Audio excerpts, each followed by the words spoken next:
हो जाइए बच्चा। आज नोटिफिकेशन नहीं जा पाया होगा बच्चा आप लोगों को, क्योंकि नोटिफिकेशन को सेंड नहीं हो रहा। तो अगर कोई आपके दोस्त यार जो आपके जान पहचान के हों, कॉन्टैक्ट नंबर हो, तो उनको बोल दीजिए। अगर वो एप्लीकेशन पे नहीं जुड़ पाए होंगे तो हो सकता है नोटिफिकेशन न जाने की वजह से कुछ बच्चे परेशान हो रहे हो, तो उसके लिए क्षमा प्रार्थी। सभी को गुड मॉर्निंग मेरी तरफ से। जय श्री कृष्णा, राधे राधे, वालेकुम अस्सलाम, सत श्री अकाल, जिसका जो नाम सबका स्वागत। जल्दी आ जाइए बच्चा। नमस्ते गुरु जी। चलिए आ गया कृष्ण कुमार केसरी जी, बताइए। राधे राधे गुरु जी, राधे राधे, बताइए। मेरा नाम लीजिए, ठीक है ले लिया। अभिषेक कुमार जी, आप मेरा ही नाम लेने के लिए कह रहे हैं। मैं ठीक हूँ, मैं लेट नहीं हूँ। कुछ बच्चे मैसेज कर रहे थे 7:50 से ही कमेंट में कि सर आप लेट हैं। अभिषेक को बोल दिया हूँ सर जी। ठीक है दोस्त, होगा कोई आपका। सर मेरा कमेंट नहीं जा रहा, बिल्कुल आ रहा है। सिद्धार्थ राज जी ठीक। शैफ जी आपका भी कमेंट आ रहा है, कैसे हैं सर जी। संजय कुमार जी ठीक है, हम भी, आप लोग भी ठीक होंगे बच्चा। दिव्या कुमारी जी नोटिफिकेशन नहीं आया सर। हाँ दिव्या जी नोटिफिकेशन नहीं जा पा रहा, वो के लिए क्षमा प्रार्थी। पता नहीं क्यों आज एप्लीकेशन में कुछ दिक्कतें रही होंगी। मेरा वीडियो रुक रहा है। आयुष शर्मा जी, अब नेटवर्क प्रॉब्लम होगा आपके वहाँ बच्चा। ठीक ठीक है। अरे सॉरी सॉरी सॉरी सॉरी, सभी को बाल दिवस की ढेर सारी शुभकामनाएं। यार शाम को ही हम बधाई दे दिए थे 11वीं की क्लास में, और देखो तुम लोगों को सुबह सुबह भूल जा रहे हैं। तो सभी बच्चों को बाल दिवस की ढेर सारी शुभकामनाएं। और आज के दिन तो कम से कम अपनी मनमानी कीजिएगा आप लोग, मतलब गलतियों वाली नहीं, अच्छाइयों वाली मनमानी, जिसमें कुछ अच्छी चीज़ें सीखने की कोशिश कीजिएगा। और कोशिश कीजिएगा आज के दिन एक बुरी आदत छोड़ने की और एक अच्छी आदत अपनाने की। ठीक है ना बच्चा, बताइए। हाँ पीपीटी डेली का डेली चला जा रहा है, उसके लेके परेशान मत रहिए। उसमें जो क्वेश्चन आंसर लिखे हैं उसको लेके आप लोग पढ़ते रहिएगा, ठीक है ना। कमेंट आ रहा है चांदनी कुमारी जी, मैं ठीक हूँ। नूरी परवीन जी, हमारा गिफ्ट कहाँ है। मनदीप कुमार जी, ठीक है चलिए गिफ्ट के बारे में सोचते हैं। हमने होते तो दे भी देते यार। गुड मॉर्निंग बिहान की पावन धरती से। चलो सभी को बाल दिवस की ढेर सारी शुभकामनाएं। बच्चे धीरे धीरे आ रहे हैं और क्लास को धीरे से शुरू किया जाए आराम से, ठीक है ना। चलो तो आज चैप्टर पढ़ेंगे हम लोग मानव में जनन या रिप्रोडक्शन इन ह्यूमन पढ़ने वाले हैं हम लोग, ठीक है ना। चलो ये हम लोगों का जीव विज्ञान का तीसरा चैप्टर है। जैसे कि दूसरे चैप्टर में या पुष्पीय पौधों में जनन में हम लोगों ने लगभग 16-17 हेडिंग पढ़े थे जो भी इंपॉर्टेंट थे, चाहे लघु उत्तरी के लिए चाहे दीर्घ उत्तरी के लिए। वैसे ही इसमें भी हम लोग लगभग 12 से 14 हेडिंग पढ़ेंगे जो कि इंपॉर्टेंट है, ठीक है ना। छोटे छोटे लघु उत्तरी भी हो सकते हैं और दीर्घ उत्तरी दोनों मिक्स हो सकते हैं, ठीक। चलो तो आज जो हम लोग लिखेंगे वो सिर्फ लघु उत्तरी क्वेश्चनों को पढ़ने की कोशिश करेंगे, ठीक। तो सबसे पहले हम लोग जो पढ़ेंगे मानव में जनन, जो हम लोग का हेडिंग है वो क्या है, मानव में जनन। तो सबसे पहले वही लिखते हैं हम लोग, मानव में जनन, रिप्रोडक्शन इन ह्यूमन। इसको इंग्लिश में क्या कहते हो, reproduction, reproduction in human, reproduction in human. तो आप लोग भी एकदम मन से पढ़ने की कोशिश कीजिए, हम तो लगे ही हुए हैं आपके साथ पूरे तन मन धन से जो कहा जाता है, ठीक, ताकि आप लोगों को अच्छे से पढ़ाया जा सके। रिप्रोडक्शन इन ह्यूमन आज का ये रहा चैप्टर। तो सबसे पहला हेडिंग जो बच्चा इसमें हम लोग लेते हैं उसमें लेते हैं जनन के बारे में। तो जनन को हम लोगों ने सबसे पहले पढ़ चुका है। जनन वह क्रिया है जिसमें कोई कोशिका या जीव अपने ही जैसे किसी दूसरे कोशिका या जीव को उत्पन्न करने की क्षमता रखता है, तो उसे क्या कहते हैं, जनन, जनन कहते हैं। आपका नाम यक्ष से है, सतीश जी आई थिंक आपका नाम है, तो सतीश जी आपका नाम ले लिए। चलिए हाँ 14 नवंबर है, आप सबको ढेर सारी बधाइयाँ। चलिए गिफ्ट मिल जाएगा। 2 GB डेटा चाहिए अभिषेक भारती को, जो कि ये क्लास करने के लिए, इसको कहते हैं बढ़िया चीज़। चलिए ठीक, चलो हो सकता है आज ही तुम लोगों को गिफ्ट मिल जाए, एक हो सकता है मिले, ठीक। चलो अब लेते हैं इसमें सबसे पहले मानव के बारे में। तो सबसे पहले मानव की अगर बात की जाए बच्चा, चलिए पढ़ाई पे थोड़ा सा ध्यान लगा लिया जाए, बोर्ड एग्जाम फिलहाल अभी जरूरी है। ह्यूमन, ह्यूमन में अगर पूछेगा जनन कौन सा होता है, तो वो होता है सेक्सुअल रिप्रोडक्शन, रिप्रोडक्शन, या इसी को हम लोग क्या कहते हैं, लैंगिक जनन कहते हैं, लैंगिक जनन कहते हैं। मानव में अगर पूछेगा किस प्रकार का जनन होता है, तो सेक्सुअल रिप्रोडक्शन या लैंगिक जनन, जो कि एकदम बेसिक चीज है। पूछेगा लैंगिक जनन की विशेषताएं बताइए, तो पहली विशेषता इसमें लिखिएगा कि इसमें युग्मक जनन की क्रिया होती है, युग्मक जनन की क्रिया होती है, जिसके समय अर्धसूत्री कोशिका विभाजन की क्रिया होती है, अर्धसूत्री कोशिका विभाजन, अर्धसूत्री कोशिका विभाजन की क्रिया होती है, ठीक। आज का चैप्टर सिर्फ इंट्रोडक्शन के तौर पर और लघु उत्तरी के तौर पर है, तो एकदम मन से ध्यान से पढ़िएगा बच्चा। अगर एक भी हेडिंग समझ में नहीं आएगी तो पूरे चैप्टर से वो हेडिंग आपको स्किप करनी पड़ेगी, आपको एकदम समझ में नहीं आएगा, ठीक। दूसरा इसमें क्या लिखोगे, इनमें निषेचन की क्रिया होती है। किसकी, निषेचन की क्रिया होती है, जिसको क्या कहते हैं बच्चा, फर्टिलाइजेशन कहते हैं, फर्टिलाइजेशन, निषेचन की क्रिया होती है। ठीक, तीसरा क्या लिखोगे, निषेचन के पश्चात सब समसूत्री कोशिका विभाजन होती है। समसूत्री कोशिका विभाजन होती है। समसूत्री कोशिका विभाजन होता है। ये सब कैसे होगा इसको हम लोगों को तो बाद में आगे डिटेल में पढ़ना है, अभी खाली इतने टॉपिक को याद रखिएगा कि मानव में जो जनन की क्रिया होती है वो लैंगिक जनन के कारण होता है। लैंगिक जनन की क्रिया के समय युग्मक जनन की क्रिया होती है और युग्मक जनन की क्रिया में हमेशा अर्धसूत्री कोशिका विभाजन की क्रिया होती है। और जब भी युग्मक जनन की क्रिया होगी तो एक बनेगा शुक्राणु, एक क्या बनेगा, शुक्राणु, जिसको हम लोग कहते हैं स्पर्म, और एक बनता है क्या, अंडाणु, जिसको हम लोग कहते हैं ओवम। और इनमें गुणसूत्रों की संख्या हमेशा कितनी होती है, आधी होती है। और निषेचन की क्रिया के पहले सब अर्धसूत्री कोशिका विभाजन और निषेचन की क्रिया के पश्चात सब समसूत्री कोशिका विभाजन की क्रिया होती है। ठीक है ना। हाँ, ये सब अमनी सलमान जी, ये सब चीजें आप लिख सकते हैं, अभी छोटी छोटी टॉपिक के तौर पे लिखा जाए। ठीक, दूसरा मानव की बात की जाए तो मानव एक लिंगी प्राणी है। अगला टॉपिक क्या लिख सकता है, मानव एक लिंगी है। एक लिंगी है, मानव एक लिंगी है, जिसको इंग्लिश में कहते हैं यूनिसेक्सुअल।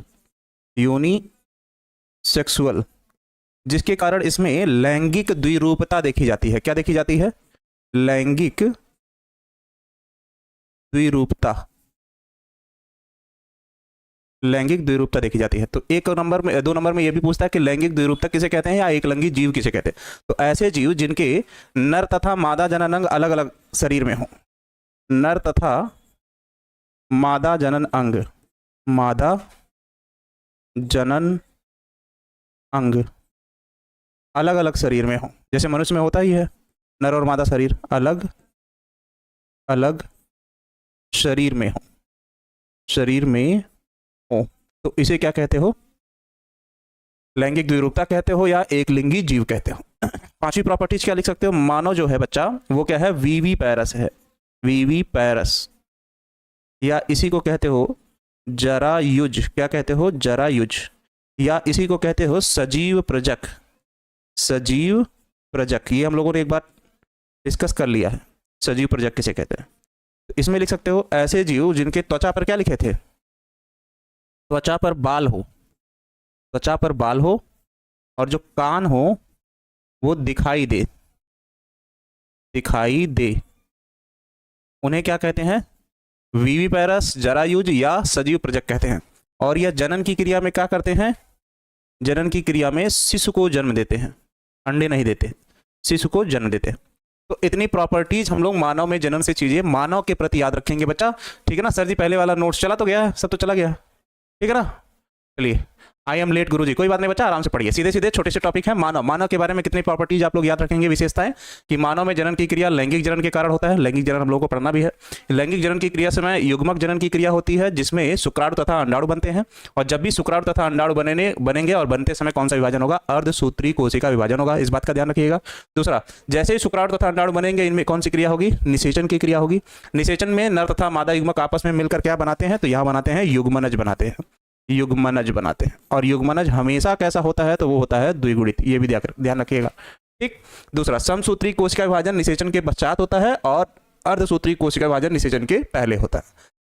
चौथा पॉइंट याद रखोगे, मानव एक लिंगी प्राणी है, जिसके कारण इसमें लैंगिक द्विरूपता देखी जाती है, जिसमें नर तथा मादा जनन अंग अलग अलग शरीर में उपस्थित होते हैं। और मानव वीवी पैरस या जरायुज या सजीव प्रजक प्रणाली है, जीव है, प्राणी है, क्योंकि इसके त्वचा पर बाल उपस्थित होते हैं और कान दिखाई देते हैं। और यह जनन की क्रिया में पूर्ण विकसित शिशु को क्या करता है, जन्म देता है। बाल दिखाई देते हैं, नहीं ऐसा नहीं है कि नहीं दिखाई देते। Sir please reply me. Kapil Kumar Das ji बताइए क्या दिक्कत है आपकी। सुबह सुबह 4 बजे उठ जाते हैं फिर भी नींद आती है। योगा करिए बच्चा, देखिए हम कितना स्वस्थ हैं, करिए, आदत डालिए, ठीक है। चलिए, जरायुज में ह्यूमन आ सकता है, प्लीज बताइए भाई साहब। मानव जरायुज ही तो है, अंडयुज थोड़ी है, मानव अंडे थोड़ी देता है। चलो बताओ, चलिए, ठीक है ना।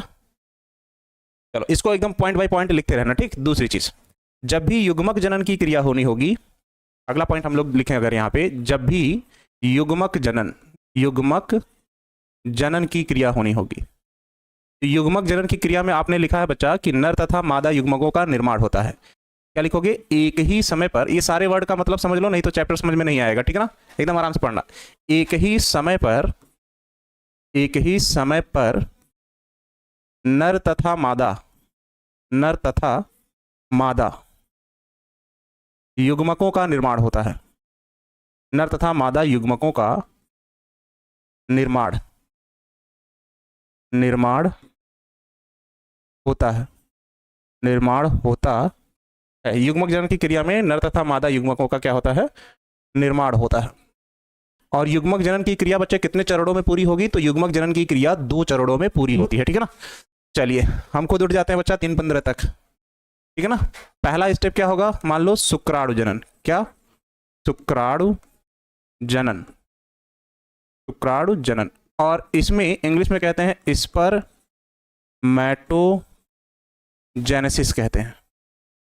क्या कहते हैं, स्पर्मेटोजेनेसिस, शुक्राणु जनन को। अब सुनो, यहीं पर एकदम ध्यान लगा लो, शुक्राणु जनन की क्रिया क्या होती है, कैसे होती है, बस पढ़ना तो अभी डिटेल में है पर हेडिंग अभी पढ़ो। एक शब्द है स्पर्मेटो, दूसरा शब्द है जेनेसिस। स्पर्मेटो शब्द जो आया है बच्चा वो है स्पर्मेटोगोनिया से, और जेनेसिस शब्द का अर्थ होता है निर्माण होना। क्या होना, निर्माण। एक कोशिका है जिसका नाम है क्या, स्पर्मेटोगोनिया। क्या है, गोनिया, स्पर्मेटोगोनिया। स्पर्मेटोगोनिया से क्या हो रहा है, किसी चीज का निर्माण हो रहा है। किस चीज का निर्माण हो रहा है बच्चा, स्पर्म का या शुक्राणु का, ठीक। तो शुक्राणु के बनने की क्रिया को ही क्या कहते हैं, शुक्राणु जनन कहते हैं या स्पर्मेटोजेनेसिस कहते हैं। जिसमें शुक्राणुओं का जो निर्माण है बच्चा वो किस कोशिका से होता है, तो वो कोशिका का नाम है स्पर्मेटोगोनिया। तो शुक्राणु जनन की क्रिया में स्पर्मेटोगोनिया की कोशिका से शुक्राणुओं का या स्पर्म का निर्माण होता है। आप सेक्शन बायोलॉजी में 90+5+ ला सकते हैं, बिल्कुल ला सकते हैं, ठीक है ना। चलो, मेरे सोने का टाइम सुनोगे तो बेहोश हो जाओगे, और जगने का भी टाइम सुनोगे तब भी बेहोश हो जाओगे, तो मुझसे कंपेयर मत करो, ठीक बच्चा। चलिए, तो सीधे सीधे क्या है, स्पर्मेटोगोनिया की कोशिका से शुक्राणुओं का निर्माण होता है। इस बात का भी ध्यान रखिएगा, इसको हम लोगों को डिटेल में पढ़ना है, लिखकर अच्छे से। दूसरा टॉपिक है बच्चा इसमें है युग्मक जनन, अंडाणु जनन, अंडाणु जनन, जिसको बच्चा इंग्लिश में हम लोग क्या कहते हैं, इसको इंग्लिश में कहते हैं डबल ओ जेनेसिस या oogenesis भी कहीं कहीं पढ़ा जाता है। और ये भी 2 शब्दों से मिलकर बना है। पहला शब्द है डबल ओ, दूसरा शब्द है जेनेसिस। डबल ओ जो शब्द है उसका अर्थ होता है oogoनियम। क्या है, oogoनियम, oogoनियम, ये कोशिका है। और जेनेसिस का अर्थ क्या है, जेनेसिस का अर्थ है निर्माण होना, निर्माण। तो oogoनियम की कोशिका से कुछ बनेगा, क्या बनेगा बच्चा, ओवम बनेगा। क्या बनेगा, ओवम या अंडाणु बनेगा, अंडाणु बनेगा या ओवम बनेगा। और ओवम या अंडाणुओं के बनने की क्रिया को क्या कहते हैं, अंडाणु जनन कहते हैं या oogenesis कहते हैं। तो अगर पूछेगा शुक्राणुओं का निर्माण किस कोशिका से होता है, तो शुक्राणुओं का निर्माण होता है स्पर्मेटोगोनिया की कोशिका से। अगर पूछेगा अंडाणुओं का निर्माण किस कोशिका से होता है, तो अंडाणुओं का निर्माण होता है oogoनियम की कोशिका से। शुक्राणुओं का निर्माण कहाँ होता है, तो शुक्राणुओं का निर्माण होता है किसमें, वृषण में। कहाँ पर, वृषण में। और ये किसका हिस्सा है, नर जननांग का। अंडाणुओं का निर्माण कहाँ होता है, अंडाशय में, अंडाशय में। ये किसका हिस्सा है, तो मादा जननांग का। इतनी बात इसमें याद रखिएगा युग्मक जनन में, इसको डिटेल में भी अभी पढ़ना है, इसको लेकर परेशान मत रहिएगा। सर आप अपना सोने और जगने का टाइम बता दीजिए, बिल्कुल बता देंगे, पहले आप पढ़ लीजिए, ठीक। चलिए, प्रणाम बच्चा राज यादव जी। ये टॉपिक अच्छे से समझ में आ गया, शुक्राणु जनन और अंडाणु जनन और युग्मक जनन, तीनों वर्ड अच्छे से क्लियर हो गए होंगे बच्चा। हाँ ठीक। अगला शब्द है, जब शुक्राणु जनन और अंडाणु जनन की क्रिया हो गई तो जो शुक्राणु है वो नर के शरीर से निकल के मादा के शरीर में क्या होता है, स्थानांतरित होता है। मतलब नर जननांग से निकलकर मादा जननांग में क्या होता है, प्रवेश करता है।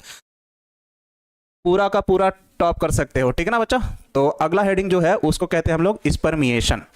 अगला टॉपिक क्या है, स्पर्मिएशन, स्पर्मिएशन, या इसी को बच्चा हम लोग कहते हैं वीर्यारोपण, वीर्यारोपण कहते हैं, वीर्यारोपण। वीर्यारोपण की क्रिया में क्या होगा, पुरुषों के शरीर में जब शुक्राणु जनन की क्रिया होगी, ठीक है ना, तो शुक्राणुओं का निर्माण हुआ। और स्त्रियों के शरीर में जब अंडाणु जनन की क्रिया होगी तो अंडाणुओं का निर्माण हुआ। और लैंगिक संसर्ग के समय या सेक्सुअल इंटरकोर्स के समय पुरुषों के शरीर से जब शुक्राणु निकलकर मादा जननांग में प्रवेश करते हैं तो उसके प्रवेश करने की क्रिया को ही क्या कहते हो, वीर्यारोपण या इंसेमिनेशन कहते हैं, ठीक है ना। चलिए, बहुत अच्छा बच्चा। तो इसमें क्या लिखोगे? लैंगिक संसर्ग के समय, लैंगिक संसर्ग के समय, लैंगिक संसर्ग के समय, लैंगिक संसर्ग के समय नर जनन कोशिकाओं, नर जनन कोशिकाओं, और नर जनन कोशिकाओं मतलब किसकी बात हो रही है? शुक्राणुओं की। ब्रैकेट में यहां लिख लो, शुक्राणु का नर जनन अंग से निकलकर, नर जनन अंग से निकलकर, से निकलकर मादा जनन अंग में, मादा जनन अंग में प्रवेश करने की क्रिया को, प्रवेश करने की क्रिया को, करने की क्रिया को वीर्यारोपण कहते हैं। वीर्यारोपण कहते हैं, वीर्यारोपण कहते हैं। ठीक है बच्चा, ये बात समझ में आ गई होगी। स्पर्मिएशन की क्रिया में क्या हो रहा है, या वीर्यारोपण की क्रिया में क्या हो रहा है? रिकॉर्डिंग क्लास क्या है सर? सुहानी कुमारी जी, रिकॉर्डिंग क्लास है क्या? अच्छा, ये रिकॉर्डिंग क्लास है। अरे भगवान, क्या ही बताए, कॉपी में ऐसे ही लिखते चलो, ठीक है ना? क्या ही बताए भाई साहब, सुबह सुबह उठ के इतना मेहनत से आके पढ़ाओ और बच्चे एकदम क्या बताएं बच्चा, छोड़ो। अब पुरुषों के शरीर से जब शुक्राणु जब निकल रहा है, मादा जनन अंग में प्रवेश कर रहा है बच्चा, तो जाने की क्रिया को भी हम लोग क्या कह रहे हैं? शुक्राणु जन स्पर्मिएशन या वीर्यारोपण कहते हैं। वैसे ही स्त्रियों के अंडाणु से ओवम निकलकर संयुग्मन नलिका में प्रवेश करते हैं, तो उसके भी प्रवेश करने की क्रिया को हम लोग क्या कहते हैं? ओवुलेशन या अंडोत्सर्ग कहते हैं। जैसे मान लो कह रहा है कि ये मादा जनन अंग हुआ, इस तरह अंगुलियों के समान संरचना हुई, यहाँ ओवरी या अंडाशय, ये हो गया यूट्रस या गर्भाशय। ऐसी संरचना इधर भी हो जाएगी, सर्विक्स हो जाएगा, वेजाइना हो जाएगा, और ये यूट्रस वगैरह स्टार्ट हो जाएगा। तो यहाँ होगा अंडाणु जनन की क्रिया, और अंडाणु जनन की क्रिया में क्या होगा? ओवरी से या अंडाशय से अंडाणु निकलकर कहाँ जाते हैं? फैलोपियन ट्यूब या संयुग्मन नलिका में, और उनके जाने की क्रिया को ही क्या कहते हैं? अंडोत्सर्ग कहते हैं। ठीक है ना बच्चा? राधे राधे, जय श्री कृष्णा। वीर्यारोपण, ठीक तो है? चलो, अगला हेडिंग हम लोग क्या लेते हैं इसमें? अंडोत्सर्ग। क्या कहते हैं? अंडोत्सर्ग, अंडोत्सर्ग कहते हैं, अंडोत्सर्ग। ठीक, क्या लिखोगे? अंडाणु जनन के पश्चात, अंडाणु जनन के पश्चात, अंडाणु जनन के पश्चात अंडाणुओं का, अंडाणुओं का अंडाशय से निकलकर, अंडाणुओं का अंडाशय से निकलकर, अंडाशय से निकलकर, अंडाशय से निकलकर संयुग्मन नलिका में, संयुग्मन नलिका में, संयुग्मन नलिका में प्रवेश करने की क्रिया, प्रवेश करने की क्रिया, प्रवेश करने की क्रिया ओवुलेशन या अंडोत्सर्ग कहलाती है, अंडोत्सर्ग कहलाती है, कहलाती है। ठीक, ये दो वर्ड क्लियर है बच्चा? लैंगिक संसर्ग क्या होता है समझाइए सर। लैंगिक संसर्ग सेक्सुअल इंटरकोर्स होता है जिसके कारण जनन की क्रियाविधि होती है बच्चा, ठीक है ना? सेक्सुअल इंटरकोर्स को ही लैंगिक संसर्ग कहते हैं, जो एचआईवी में पढ़ते होंगे कि एचआईवी वायरस लैंगिक संसर्ग के कारण एक शरीर से निकलकर दूसरे शरीर में प्रवेश करता है। ठीक, चलो, बायोलॉजी का ऑब्जेक्टिव भी होगा, और ऑब्जेक्टिव जो इंपॉर्टेंट टॉपिक पढ़ रहा हो उससे तो उसी दिन कर लोगे, एक दो ऑब्जेक्टिव रहेगा, लेकिन उसके बाद, ठीक, उसके बाद क्या होगा बच्चा? उसके बाद फिर ऑब्जेक्टिव सीरीज एक चलाई जाएगी जिसमें हर चैप्टर के अच्छे खासे ऑब्जेक्टिव आपके साथ होंगे, ठीक है ना? चलो बच्चा, प्रणाम बच्चा, आशीर्वाद मेरे साथ। तो अब स्पर्मिएशन में स्पर्म भी पहुंच गया मादा जनन अंग में, और ओवुलेशन भी निकल कर आ गया फैलोपियन ट्यूब या संयुग्मन नलिका में। तो अगला हेडिंग क्या होना है बच्चा? अगला हेडिंग होना है यहाँ पे निषेचन। तो उसको कहते हो फर्टिलाइजेशन, फर्टिलाइजेशन, या उसी को हम लोग क्या कहते हैं? निषेचन कहते हैं।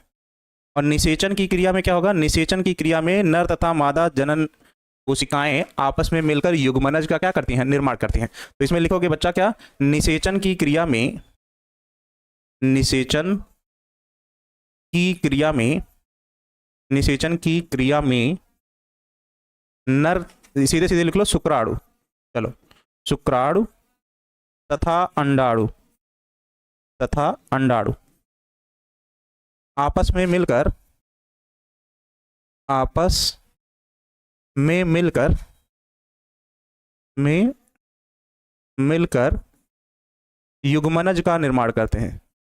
युग्मनज, जिसको हम लोग क्या कहते हैं? जाइगोट। और जाइगोट हमेशा कैसा होता है? द्विगुणित। का निर्माण करते हैं, का निर्माण करते हैं। और ये क्रिया कहाँ होती है? संयुग्मन नलिका में होती है। करते हैं, ठीक। और लिखोगे क्या? यह क्रिया, यह क्रिया संयुग्मन नलिका में होती है। संयुग्मन नलिका में होती है, में होती है। तो ये 3 टॉपिक भी क्लियर होंगे आपके। पूछेगा वीर्यारोपण में क्या होता है? तो वीर्यारोपण की क्रिया में पुरुषों के शरीर से शुक्राणु निकलकर मादा जनन अंग में प्रवेश करते हैं। कब? लैंगिक संसर्ग के समय, ठीक है ना। हाँ मैथन, ठीक है बच्चा, वही आपसे एक बात थी, सेम चीज। ओवुलेशन की क्रिया में होगा, ओवरी या अंडाशय से ओवम निकलकर फैलोपियन ट्यूब या संयुग्मन नलिका में पहुंचता है। तो इस क्रिया को क्या कहोगे? ओवुलेशन या अंडोत्सर्ग कहोगे, जो अंडाणु जनन के बाद होगा। इसमें एक हार्मोन, एलएच हार्मोन सहायता प्रदान करता है। जब पढ़ा जाएगा तब समझ लिया जाएगा। फर्टिलाइजेशन, निषेचन की क्रिया में शुक्राणु तथा अंडाणु आपस में मिलकर युग्मनज का निर्माण करते हैं। यह क्रिया संयुग्मन नलिका में होती है, जिसके कारण युग्मनज का निर्माण होता है। ठीक, चलिए बच्चा, हाँ ठीक है, पूरा परिभाषा ही लिख दे बच्चा। अभिषेक भाई, बायोलॉजी सब्जेक्टिव प्रश्न कब होगा? सब्जेक्टिव प्रश्न तब होगा जब तारीख के टॉपिक खत्म हो जाएंगे और साथ में ही साथ चलते चलेंगे सब्जेक्टिव क्वेश्चन लिखकर, ठीक है ना। चलिए बताइए गुरुजी, हम क्या करें? क्लास करें कि नोट करें कि लिखें? फिलहाल अभी देखो, ऐसे जब आपको पीपीटी मिल जाएगी आप यही नोट कर लीजिएगा और इसी को पढ़ने की कोशिश कीजिएगा। ये जो छोटे छोटे टॉपिक है, जब तक आपके छोटे छोटे टॉपिक इस चैप्टर के क्लियर नहीं होंगे, जब आप इसी को हेडिंग को, जैसे वीर्य इंसेमिनेशन को, ओवुलेशन को या फर्टिलाइजेशन को डिटेल में पढ़ने की कोशिश करोगे बच्चा, तो जब तक आपको फर्टिलाइजेशन का मतलब या ओवुलेशन या अंडोत्सर्ग का मतलब नहीं समझ में आया होगा, वो टॉपिक आपको समझ में नहीं आएगा। ठीक, चलिए इसीलिए ये टॉपिक धीरे धीरे क्लियर कर डालिए। अब फर्टिलाइजेशन हो गया है, निषेचन हो गया। ठीक, निषेचन के पश्चात क्या होगा? जो जाइगोट है वो विभाजित होता है 2, 4, 8 ऐसे करके। ठीक, तो अगला हेडिंग क्या है? नहीं, संयुग्मन को ही फैलोपियन नहीं कहते। संयुग्मन की क्रिया जो होती है या संयुग्मन नलिका जो होती है वो एक ट्यूब है, नली है, ठीक है ना। चलो चलो अगला है विदलन। इसको समझ लो पहले। ये था क्या? मादा जनन अंग। ठीक, क्या था? मादा जनन अंग। ओवरी से क्या निकला? ओवम यहाँ पहुंचा और सर्विक्स वेजाइना यूट्रस से यहाँ क्या पहुंचा? स्पर्म। दोनों आपस में मिलने के पश्चात जो पहली कोशिका बनी वो क्या बना? जाइगोट। जाइगोट विभाजित होगा 2 कोशिकाओं में। 2 से कितने में? 4 में। 4 से कितने में? 8 में। और 8 से कितने में? 16 में। और इसको विभाजित होने में टोटल कितना समय लगता है? 3 दिन। और विभाजित होकर गर्भाशय के तीसरे आवरण से या एंडोमेट्रियम से जुड़ जाएगा, जिसको जुड़ने को कहोगे प्रत्यारोपण। फिर कहोगे जो महिला है या जो कोई स्त्री है वो गर्भधारण की क्रिया कर चुकी है। तो यहाँ निषेचन तक पहुंच लिए कि शुक्राणु तथा अंडाणु संयुग्मन नलिका में आपस में मिलते हैं। मिलने की क्रिया को निषेचन कहते हैं और उसके बाद का स्टेप पढ़ते हैं, ठीक है ना।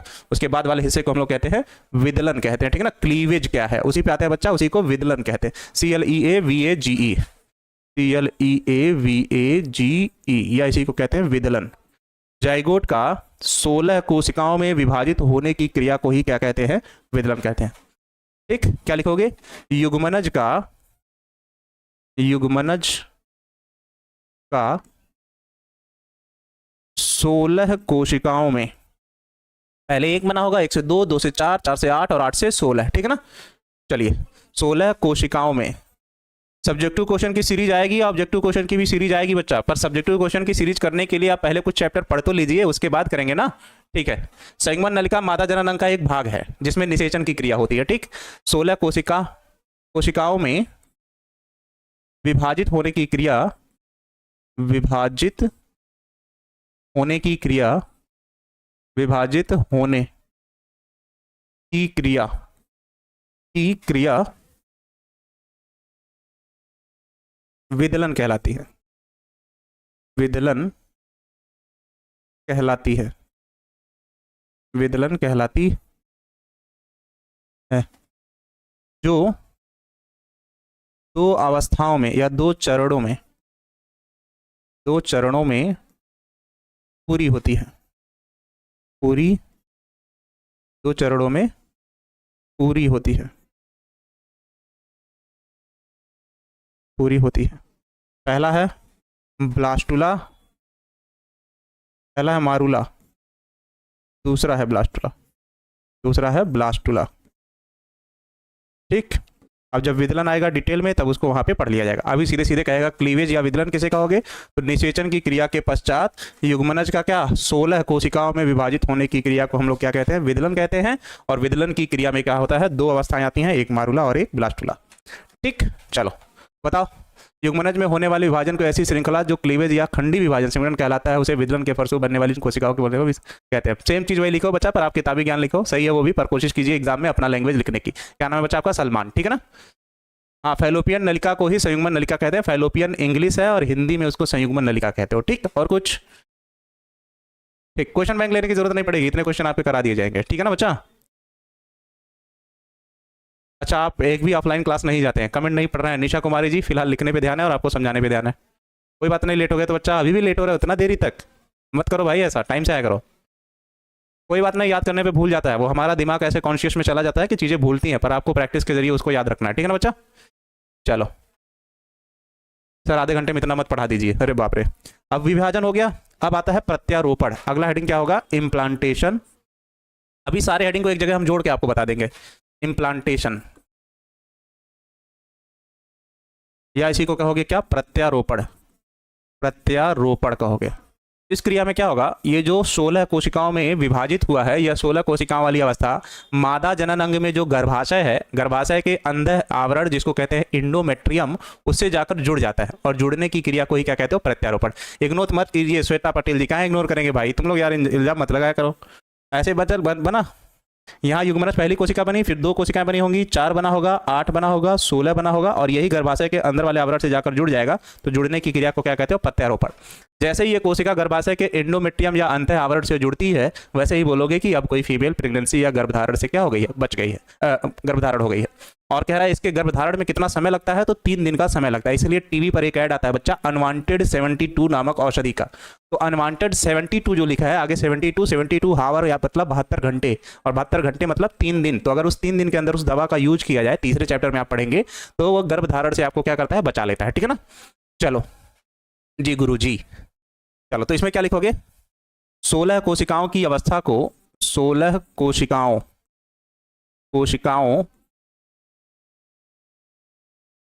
की अवस्था का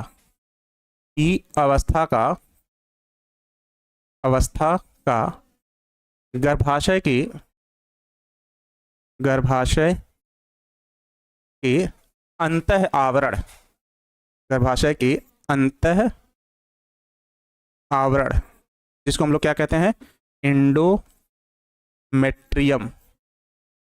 इंडो मतलब अंदर, मेट्रियम मतलब गर्भाशय के दीवारों से जुड़ने की क्रिया को, के दीवारों से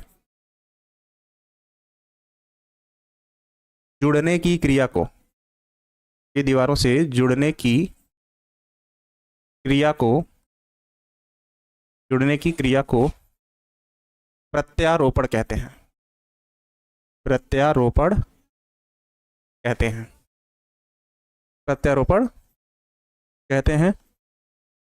जिससे गर्भधारण, जिसको प्रेगनेंसी कहते हो, गर्भधारण की क्रिया होती है, गर्भधारण की क्रिया होती है। क्या होती है, गर्भधारण की क्रिया होती है, गर्भधारण की क्रिया होती है। तो अगर पूछेगा गर्भधारण की क्रिया किस अवस्था में होती है, तो प्रत्यारोपण। गुरुजी सभी चैप्टर में मैंने scientist full form virus bacteria एक वीडियो लाइए गुरुजी सभी। अच्छा ठीक है बच्चा, आ जाएगा, पर शुरुआत अभी चैप्टर हुई, आप पहले दिन सब कुछ चाह रहे हो। माहिर रजा जी, आपका आइडिया बढ़िया है, पर पहले ही दिन सारी चीजें एक ही चीज मत करिए, ठीक है ना। चलिए ठीक, चलो आपका आइडिया बढ़िया है, ये लिखने की जरूरत है, पर मैं याद करके आपके कमेंट से इसको लिख लूंगा, ठीक है ना। गुरुजी आपको कितने वर्षों का अनुभव है? 2017 1 मई को मैंने सबसे पहली बार पढ़ाना शुरू किया था। अभी बताइए, गर्भधारण के बाद क्या होगा, गर्भकाल आएगा। क्या आएगा, गर्भकाल। क्या आएगा, गर्भकाल, जिसको हम लोग कहते क्या है, जेस्ट्रेशन पीरियड, GESTATION।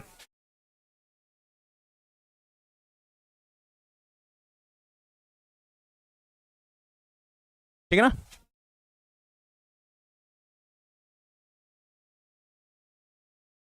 चलो गर्भकाल, इसको थोड़ा सा आप लोग बढ़िया से समझने की कोशिश कीजिएगा। अगर पूछेगा इंदिरा आईवीएफ क्या है, तीसरे चैप्टर में पढ़ोगे बच्चों, इन विट्रो फर्टिलाइजेशन, कृत्रिम रूप से जब निषेचन की क्रिया शरीर के बाहर टेस्ट ट्यूब या पेट्री डिश में कराई जाती है, ठीक है ना। हाँ ठीक, तो गर्भकाल किसे कहोगे, इसमें लिखोगे मानव का गर्भकाल, मानव में स्त्रियों का, मानव में स्त्रियों का गर्भकाल, गर्भकाल 270 दिनों या 9 महीने का होता है, 9 महीने का होता है, का होता है, ठीक है ना, जिसमें निम्न परिवर्तन होते हैं, निम्न परिवर्तन, जिसमें निम्न परिवर्तन होते हैं, निम्न परिवर्तन होते हैं। मानव का जो गर्भकाल है पहले तो कितने दिनों का है, तो 270 दिनों का। मानव का जो गर्भकाल है अगर पूछेगा कितने महीने का है, तो 9 महीने का। जो 9 मंथ प्लस 7 डेज बच्चा लिख रहा हो, अगला 7 दिन, कहीं कहीं उसको अगले 10 दिन भी लिखा हुआ है, तो वो पार्चुरेशन या प्रसव की क्रिया जहां पर शिशु का क्या होता है, जन्म होता है उस समय पे, ठीक है ना। तो कहीं कहीं 270 प्लस 10 भी लिखा हो सकता है, 270 प्लस 7 भी लिखा हो सकता है, तो उसको लेके आप परेशान मत कीजिएगा, ठीक है ना। चलिए मत कीजिएगा, मत होइएगा। तो सबसे पहले हम लोग बात करते हैं किसकी, गर्भकाल की, जो 9 महीने की अवस्था है। ये हो गया पहला, और करते हैं इसका दूसरा हिस्सा, फिर करते हैं तीसरा हिस्सा, फिर करते हैं चौथा हिस्सा, फिर पांचवा, फिर छठवां, फिर सातवां, फिर करते हैं आठवां, और लास्ट एक और लेते हैं 9वां। ये है 9 महीने पूरा। तो मानव का जो गर्भकाल है वो कितने दिनों का है बच्चा, मानव का गर्भकाल पूरा के पूरे 9 महीने का होता है।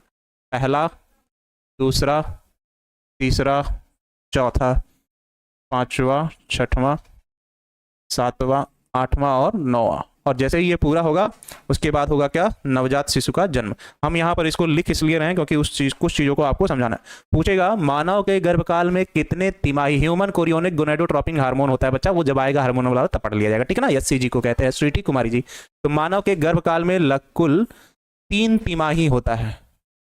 कितने तिमाही, 3 तिमाही, जिसको हम लोग 3rd ट्राइमेस्टर तक कहते हैं, ठीक है ना। प्रथम, मानव के गर्भकाल को कितने तिमाही में विभाजित किया गया है, 3। द्वितीय, इसलिए 3 बार अल्ट्रासाउंड होता है आवश्यकता अनुसार गर्भ प्रेगनेंसी के समय में, ठीक है ना। और तृतीय, तो एक ऑब्जेक्टिव क्वेश्चन पूछता है कि मानव के गर्भकाल में कितने तिमाही होते हैं, तो 3 तिमाही होते हैं, ठीक है ना। 3-3 महीने के कितने महीने, 3, ठीक। हाँ, फिर पूछता है कि शुरुआत के 1 महीने की अवस्था को क्या कहते हैं। तो गर्भधारण के पश्चात जब महिला के शरीर में जो बच्चा है वो 1 महीने का है, तो उसे हम लोग कहते हैं क्या, एम्ब्रियो कहते हैं, एम्ब्रियो, या इसी को हम लोग कहते हैं क्या, हिंदी में भ्रूण कहते हैं। क्या कहते हैं, भ्रूण। गर्भाशय में 1 महीने की अवस्था को क्या कहा जाता है, भ्रूण कहते हैं। कितने महीने की, 1 महीने की अवस्था को क्या कहते हैं, भ्रूण। ये क्या है, मंथ है, ये मंथ की बात हो रही है, ठीक है ना। तो गर्भाशय में 1 महीने की अवस्था को क्या कहते हो, भ्रूण कहते हो। गर्भाशय में दूसरे महीने से लेके 9वें महीने की अवस्था को क्या कहते हैं, तो इसको फीटस या गर्भ कहते हैं।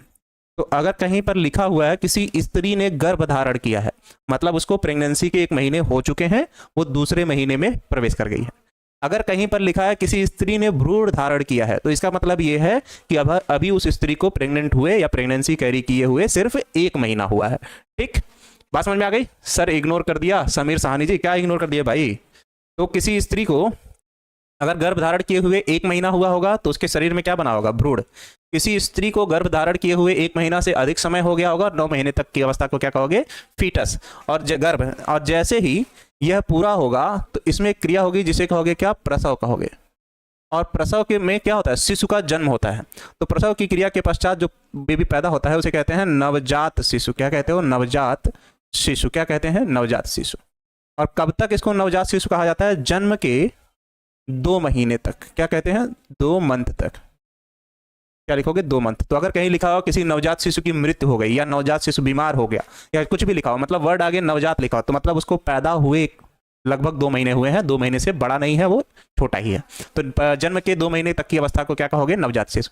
और जैसे ही 2 महीने से वो बड़ा हुआ, 2 महीने से बड़ा हुआ, नेक्स्ट जैसे ही वो तीसरे महीने में प्रवेश करेगा, 3rd मंथ में, तो उसे कहा जाता है शिशु कहा जाता है।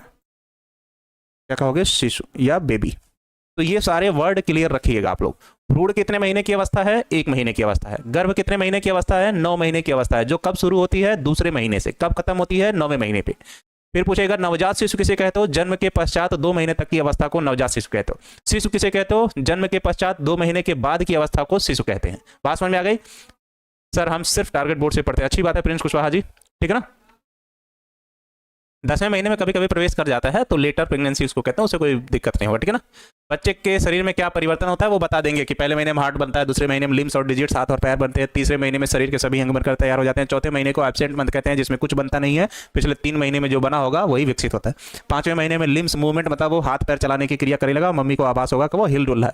6वें महीने में बॉडी पर हेयर, आईलिड्स, पलके वगैरह बन जाती हैं, और 7वें 8वें 9वें महीने में पूर्ण विकसित शरीर बनता है, जिसके कारण एक नवजात शिशु का जन्म होता है। तो ये हम बाद में समझा देंगे, पर अभी इतना समझने की कोशिश कीजिएगा, ठीक है ना। चलिए बताइए नीतीश कुमार जी, आपको क्या दिक्कत आ गई? सर जी एक बार फिर से समझा दीजिए। 1 महीने की अवस्था को भ्रूण, दूसरे महीने से लेकर 9वें महीने की अवस्था को गर्भ। कब कहेंगे? गर्भकाल के समय, प्रथम, द्वितीय और तृतीय तिमाही में।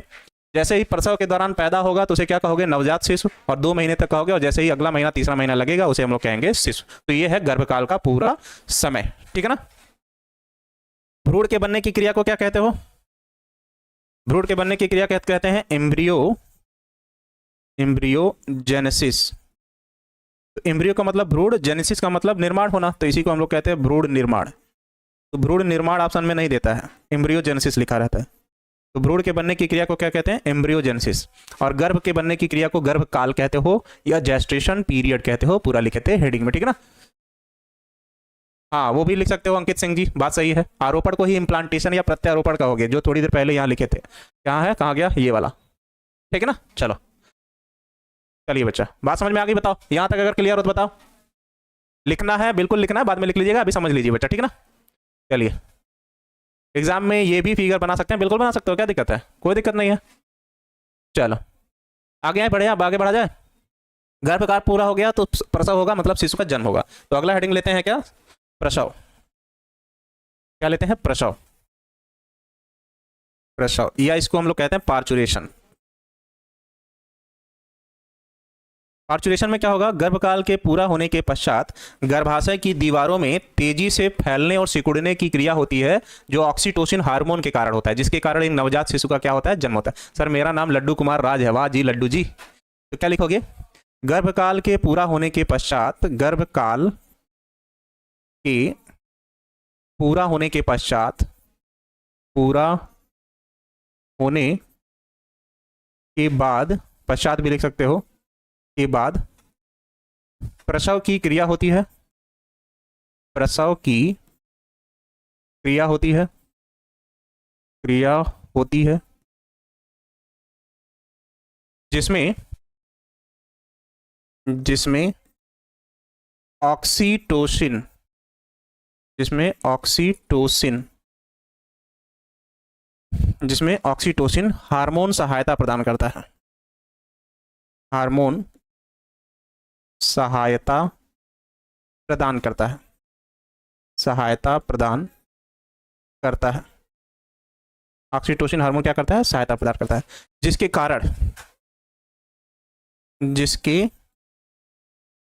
कारण मादा के गर्भाशय में, मादा के गर्भाशय में, मादा के गर्भाशय में, मादा के गर्भाशय में तेजी से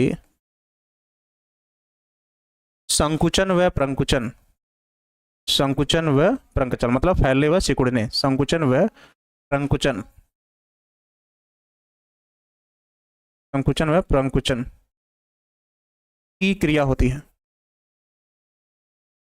की क्रिया होती है, जिससे जिससे नवजात शिशु का जन्म होता है, जिससे नवजात शिशु का जन्म होता है, शिशु का जन्म होता है, जन्म होता है, जिससे क्या होता है, नवजात शिशु का जन्म होता है। और इसके जन्म लेने की क्रिया को ही क्या कह रहा हो बच्चा, प्रसव कहते हैं।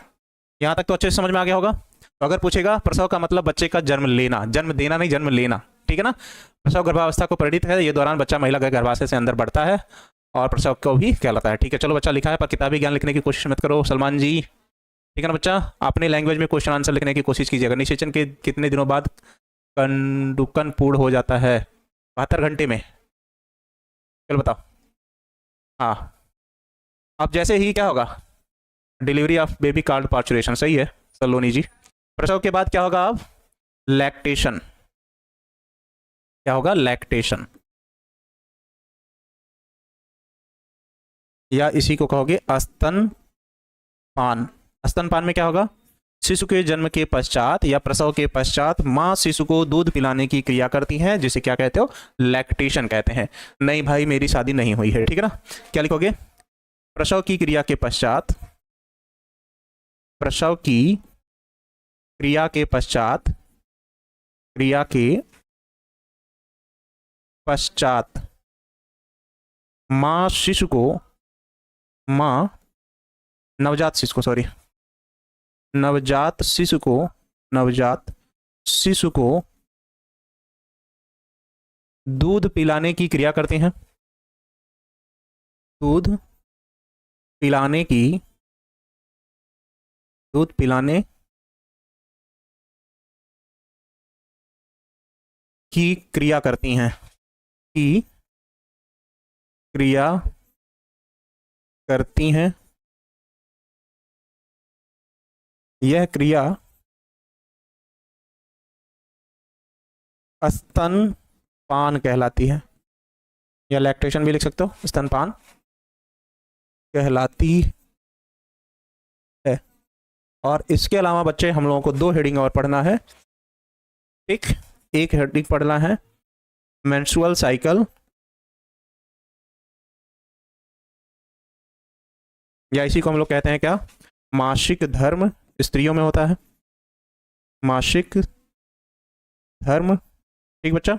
और एक हेडिंग पढ़ना है मैमरी ग्लैंड, या दुग्ध ग्रंथियां, दुग्ध ग्रंथियां, ठीक। अभी तक इस चैप्टर में जितनी भी हेडिंग हम लोगों ने पढ़ा है, ठीक है ना। कोरियन क्या होता है सर जी, वो गर्भाशय में होता है, फिंगर लाइक प्रोजेक्शन होता है, प्लेसेंटा के समीप होता है, ठीक है ना, उसको बता देंगे, ठीक। क्वेश्चन बैंक से याद किए हैं, वही लैंग्वेज है, बाप रे।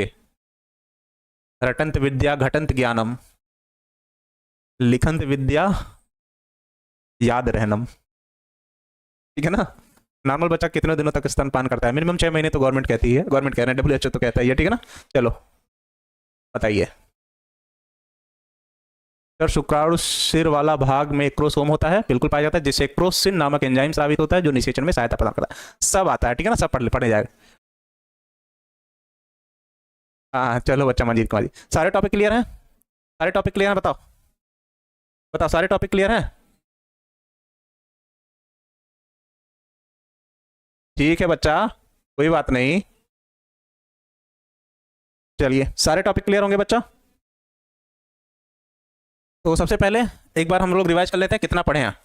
कोई बात नहीं बच्चा, आप केवल टारगेट बोर्ड से पढ़ते हैं, समय है आपके पास अभी भी, ठीक है ना। पढ़िए, लिखा है सेक्सुअल रिप्रोडक्शन, लैंगिक जनन होता है किसमें, मानव में। एक बार रिवाइज कर लो। युग्मक जनन अर्धसूत्री कोशिका विभाजन के कारण होता है, जिसमें शुक्राणु और अंडाणुओं का निर्माण होता है। और निषेचन फर्टिलाइजेशन के कारण होता है, जिससे युग्मनज का निर्माण होता है, जिसमें शुक्राणु तथा अंडाणु आपस में क्या होते हैं, मिलते हैं। और निषेचन के पश्चात सब समसूत्री कोशिका विभाजन, उसके पहले सब अर्धसूत्री कोशिका विभाजन। WHO को वर्ल्ड हेल्थ ऑर्गेनाइजेशन कहते हैं, वो एक संस्था है, ठीक है ना। मानव एक लिंगी प्राणी है, जिसमें लैंगिक द्विरूपता देखी जाती है, जिसके कारण नर तथा मादा जननांग अलग अलग शरीर में उपस्थित होते हैं। और मानव विविपैरस भी है, जरायुज भी है, या सजीव प्रजक है, क्योंकि वह जनन की क्रिया में पूर्ण विकसित शिशु को जन्म देता है। और ऐसे जीव जो पूर्ण विकसित शिशु को जन्म देते हैं, उनके त्वचा पर बाल होते हैं और उनके कान दिखाई देते हैं। अगला हेडिंग क्या था, युग्मक जनन। युग्मक जनन की क्रिया में एक ही समय पर नर तथा मादा युग्मकों का निर्माण होता है, जिसमें एक शुक्राणु जनन भी होता है। शुक्राणु जनन की क्रिया में शुक्राणुओं का निर्माण होता है, जो जिस कोशिका से होता है उसे स्पर्मेटोगोनिया कहते हैं। अंडाणु जनन की क्रिया में अंडाणुओं का निर्माण होता है। अंडाणुओं का निर्माण जिस कोशिका से होता है उसे ओवोगोनियम कहते हैं। अंडाणुओं का निर्माण अंडाशय में होता है, जो मादा जननांग का भाग है, जबकि शुक्राणुओं का निर्माण वृषण में होता है, जो नर जननांग का भाग है। अगला पढ़े हो बच्चा आप, स्पर्मिएशन या वीर्यारोपण लैंगिक संसर्ग के समय नर जनन कोशिकाओं का या शुक्राणुओं का मादा जनन अंग में प्रवेश करने की क्रिया को क्या कहते हो? वीर्यारोपण कहते हैं। ठीक है ना। ओवुलेशन किसे कहते हो? अंडाणु जनन की क्रिया के पश्चात पूरा होने के पश्चात अंडाशय से अंडाणुओं का निकलकर संयुग्मन नलिका में जाने की क्रिया को अंडोत्सर्ग कहते हैं, जिसमें एलएच हार्मोन या ल्यूटिनाइजिंग हार्मोन सहायता प्रदान करता है। यह बाद में लिख लिया जाएगा। फर्टिलाइजेशन किसे कहते हो? निषेचन की क्रिया में शुक्राणु तथा अंडाणु आपस में मिलकर युग्मनज का निर्माण करते हैं। यह क्रिया कहाँ होती है? संयुग्मन नलिका या फैलोपियन ट्यूब में होती है। अगला क्या पढ़े हो? क्लीवेज या विदलन किसे कहते हो? जैसे ही युग्मनज बना वह 16 कोशिकाओं में विभाजित होता है और इसी क्रिया को विदलन कहते हैं। दो चरणों में पूरी होती है, जिसे मारुला और ब्लास्टुला कहते हैं, जिसमें लगभग 3 दिन या 72 घंटे का समय लगता है। ठीक है ना। चलो बच्चा, अगला है इम्प्लांटेशन। 16 कोशिकाओं की अवस्था का गर्भाशय के अंत आवरण या एंडोमेट्रियम से की दीवारों से जुड़ने की क्रिया को प्रत्यारोपण कहते हैं, जिससे गर्भधारण की क्रिया होती है। गर्भकाल, स्त्रियों का जो गर्भकाल वो 9 महीने या 270 दिन का होता है।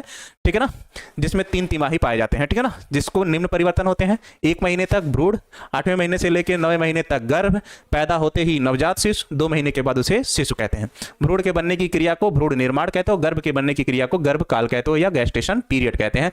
सर जी आज कुछ ज्यादा नहीं पढ़े। अच्छा, लगभग 13-14 हेडिंग खत्म किए, छोटा छोटा कह रहा नहीं पढ़े। प्रसव किसे कहोगे? गर्भकाल के पूरा होने के बाद प्रसव की क्रिया होती है, जिसमें ऑक्सीटोसिन हार्मोन सहायता प्रदान करता है, जिसके कारण मानव के गर्भाशय में तेजी से संकुचन व प्रंकुचन की क्रिया होती है, जिससे नवजात शिशु का जन्म होता है। जैसे शिशु पैदा होता है, शिशु माँ उसको दूध पिलाने की क्रिया करती है और दूध पिलाने की क्रिया को लैक्टेशन कहते हो या स्तनपान कहते हो। और इसमें पढ़ना है एक मेंस्ट्रुअल साइकिल, जो केवल स्त्रियों में होता है, जो जिसका काल अगर पूछा जाए तो 28 से 29 दिनों का है। कितने दिनों तक रहता है लैक्टेशन फेज? तो 5 से 7 दिनों तक रहता है, जिसे ब्लीडिंग फेज कहते हो। ठीक है ना। और मेमरी ग्लैंड स्त्रियों में और पुरुषों में दोनों में होता है, लेकिन सक्रिय केवल उसमें होता है स्त्रियों में, इसीलिए माँ केवल शिशु को दूध पिला सकती है। पहले क्वेश्चन आता था कि क्या कारण है कि बच्चे माँ के पास कम रोते हैं और पापा के पास ज्यादा रोते हैं। उसका रीजन सेम है कि माँ बच्चे को भोजन प्रोवाइड करती है, जिससे माँ और शिशु के बीच भावनात्मक जुड़ाव होता है, सेंसरी इनपुट होता है, जिसके कारण शिशु जो होता है वो सबसे ज्यादा कंफर्टेबल फील करता है, अपने आप को सहज फील करता है माँ के पास, जिसके कारण वो वहाँ पे कम रोएगा। ठीक है ना। चलिए, शिवम कुमारी जी या जो भी है, शिवानी कुमारी जी, हैप्पी बर्थडे अगर आज आपका जन्मदिन है तो। चलिए बताइए, टॉपिक सारे क्लियर थे? आज जितने पढ़े आप लोगों ने, आज जितने बेडिंग आप लोगों ने पढ़े उतने आप लोगों के टॉपिक क्लियर थे? हाँ, आप छोड़ रहे हैं, कोई बात नहीं, पीडीएफ मिल जाएगा, टाइम से मिल जाएगा अभी आप लोगों को।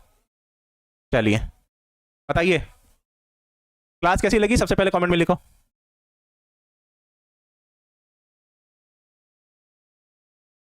स्टडी करने का कोई टाइम नहीं होता। आपने दिन में जो डिसाइड किया है कि मुझे आज ये काम खत्म करने बच्चा, उतने काम खत्म कर लीजिए, आराम से सो जाइए। अगर वो काम आपके जल्दी खत्म हो जा रहा है, जल्दी सोइए, लेट खत्म हो रहा है तब अगर काम खत्म किए हुए मत सोइए।